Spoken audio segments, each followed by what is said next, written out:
अस्सलाम वालेकुम students, welcome to my YouTube channel. I am CS403 database में नए सिस्टम का लेक्चर नंबर 41 देखेंगे। ओके स्टूडेंट्स, अगर आपको वीडियो अच्छी लगती है तो चैनल को सब्सक्राइब कर दिया करें, वीडियो को लाइक और शेयर कर दिया करें। तो लेक्चर को ओवरव्यू करते हैं। इस लेक्चर में हम क्या पढ़ेंगे, इंडेक्सेस पढ़ेंगे और सेकंड पढ़ेंगे इंडेक्स क्लासिफिकेशन। पिछले लेक्चर में हम क्या पढ़ के आए थे, व्यूज़ के बारे में। व्यूज़ की टाइप हमने पढ़ी थी, मटेरियलाइज्ड व्यू को पढ़ा था। यहाँ पे भी हम मटेरियलाइज्ड व्यू के रिलेटेड कुछ MCQs और इम्पोर्टेंट क्वेश्चन वगैरह देखेंगे। मटेरियलाइज्ड व्यू क्या है? A pre-computed table comprising aggregated or joined data from fact and possibly dimensions table। तो ये हमारे पास जो पहले से मौजूद टेबल होता है उसको क्या करता है, कंप्राइज करता है। वो मटेरियलाइज व्यू होता है। जो हमारे पास पहले से मौजूद टेबल होगा, पहले से मौजूद डाटा होगा, वो क्या करेगा, वो कंप्राइज करेगा, एग्रीगेट करेगा और ज्वाइन करेगा डाटा को और पॉसिबली डायमेंशंस टेबल्स को, और डायमेंशंस टेबल्स को क्या करेगा, पॉसिबल बनाएगा। तो इसको हम क्या कहते हैं, समरी और एग्रीगेट टेबल। तो ये समरी और एग्रीगेट टेबल की डेफिनेशन दी हुई है। आगे वर्चुअल व्यूज़ जो हमारे पास होते हैं वो क्या होते हैं, आर वर्चुअल टेबल्स। व्यूज़ जो होते हैं वो क्या होते हैं, वर्चुअल टेबल्स। ये इंपॉर्टेंट MCQ है। नेक्स्ट MCQ ये है कि मटेरियलाइज्ड व्यूज़ जो होते हैं इनको हम क्या कहते हैं, इंडेक्स व्यूज़ भी। Materialised views are also called index views. और ये कहाँ से क्रिएटेड होते हैं, created through clustered index, created through clustered index. तो क्लस्टर्ड इंडेक्स वाला ये वाला MCQ और ये दो तीन MCQs ही इस टॉपिक में इंपॉर्टेंट है, आपने ये सिर्फ देख लेने हैं। आगे चलते हैं कि मटेरियलाइज्ड व्यूज़ की हमारे पास एप्लीकेशंस दी हुई हैं, जिसमें हमारे पास क्या है कि मटेरियलाइज्ड व्यू क्या क्या काम करता है, डाटा वेयर हाउसिंग करता है, डिस्ट्रीब्यूटेड और मोबाइल कंप्यूटिंग में यूज़ होता है। फर्स्ट ये कहाँ यूज़ होता है, डेटा वेयर हाउसेज में। Materialised views are used to compute and store aggregate data such as sums and averages. Data warehouse हाउस में हम कैसे यूज़ करते हैं मटेरियलाइज्ड व्यू को, कंप्यूट करने के लिए और स्टोर करने के लिए डाटा को, जैसे कि सम में और एवरेजेस में स्टोर किया जाता है। आगे ये कॉस्ट बेस्ड ऑप्टिमाइजेशन में हम मटेरियलाइज्ड व्यू को यूज़ करते हैं क्या इम्प्रूव करने के लिए, query performance, to improve query performance. आगे इसकी नेक्स्ट जो एप्लीकेशन थी वो थी डिस्ट्रीब्यूटेड इन्वायरमेंट्स। डिस्ट्रीब्यूटेड इन्वायरमेंट्स में मटेरियलाइज्ड व्यू को हम यूज़ करते हैं to replicate data at distributed sites. Data को रेप्लिकेट करते हैं डिस्ट्रीब्यूटेड साइट्स पे एंड सिंक्रोनाइज अपडेट्स, और अपडेट्स को क्या करते हैं, सिंक्रोनाइज करते हैं। किसमें, डिस्ट्रीब्यूटेड इन्वायरमेंट में। और मोबाइल कंप्यूटिंग इन्वायरमेंट में हम क्या करते हैं, मटेरियलाइज्ड व्यू जो होता है वो यूज़ किया जाता है। Materialised view are used to download a subset of data from central servers to mobile clients. तो मटेरियलाइज्ड व्यू जो होता है ये इसको यूज़ किया जाता है डाउनलोड करने के लिए डाटा के सबसेट को सेंट्रल सर्वर से, और फिर वो जो डाटा होता है उसको क्या करता है, मोबाइल क्लाइंट्स में ट्रांसफ़र कर देता है। आगे हमारे पास दिया हुआ है कि मटेरियलाइज्ड व्यू और सिंपल और इंडेक्सेस जो है ये सिमिलर होते हैं सेवरल वेज में। तो इसके कितने पॉइंट्स हैं कि मटेरियलाइज्ड व्यूज़ और इंडेक्सेस सिमिलर है यहाँ पे। तो फर्स्ट पॉइंट क्या है, दे कंज्यूम स्टोरेज स्पेस। ये क्या करते हैं, ये कंज्यूम करते हैं स्टोरेज स्पेस को। कौन, मटेरियलाइज्ड भी और इंडेक्सेस भी दोनों कंज्यूम करते हैं स्टोरेज स्पेस को। दे मस्ट बी रिफ्रेश्ड, तो ये रिफ्रेश्ड करते हैं डाटा को in their master table changes.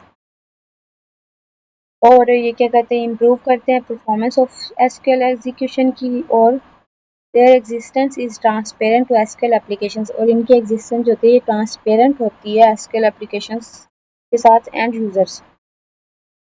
आगे इनमें डिफरेंसेस क्या है कि मटेरियलाइज्ड व्यू और इंडेक्सेस में डिफरेंसेस क्या है। तो मटेरियलाइज्ड व्यूज जो होते हैं ये क्या होता है, can be access directly using a select statement directly in an insert update और डिलीट स्टेटमेंट। ये क्या करते हैं, ये एक्सेस करते हैं डायरेक्टली किन में, इंसर्ट पे भी, अपडेट पे भी और डिलीट स्टेटमेंट पे भी। जबकि इंडेक्सेस जो हैं ये क्या करते हैं, ये डायरेक्टली एक्सेस नहीं कर सकते इंसर्ट, अपडेट और डिलीट स्टेटमेंट को। आगे मटेरियलाइज्ड व्यू जो होते हैं ये कैन बी पार्टीशन, इनको हम क्या कर सकते हैं, पार्टीशन कर सकते हैं, जबकि इंडेक्सेस को पार्टीशन नहीं कर सकते। आगे हम और ट्रांजेक्शन स्टेटमेंट दी हुई है। ट्रांजैक्शन मैनेजमेंट क्या होता है, ये इनविजिबल यूनिट है of work comprised of several operations. इसमें हमारे पास ये होता है सेवरल ऑपरेशंस हम परफॉर्म करते हैं, और ये इनविजिबल यूनिट होता है वर्क का। Are or none of which must be perform in order to preserve data integrity, data की इंटीग्रिटी को प्रिजर्व करने के लिए हम तमाम के तमाम ऑपरेशंस को परफॉर्म करते हैं। जैसे कि डेबिट और क्रेडिट हो गया।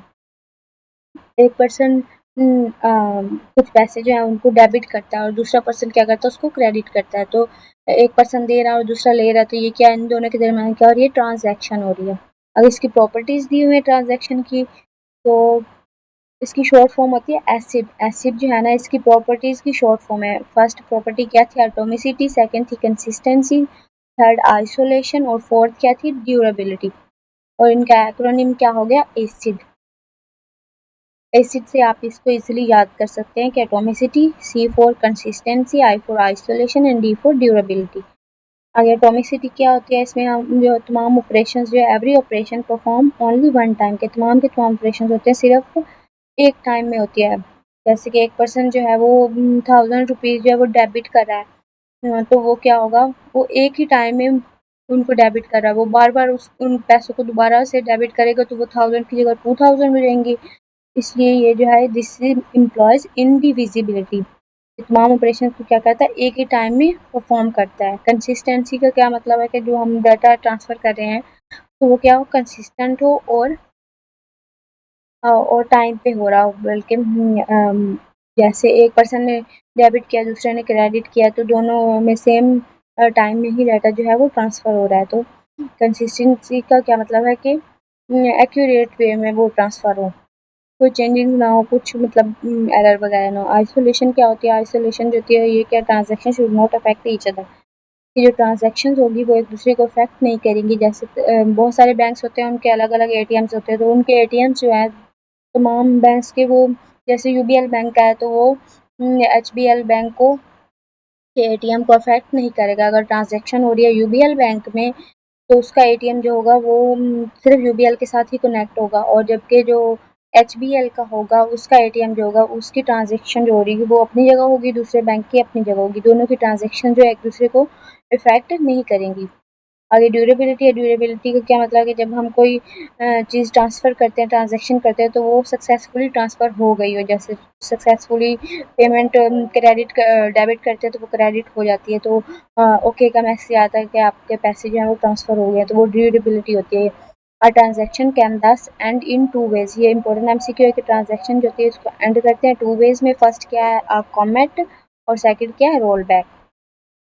कॉमिट क्या होता है कि सक्सेसफुली 100% जो है वो क्या हो गया, ट्रांजैक्शन सेंड हो गई है।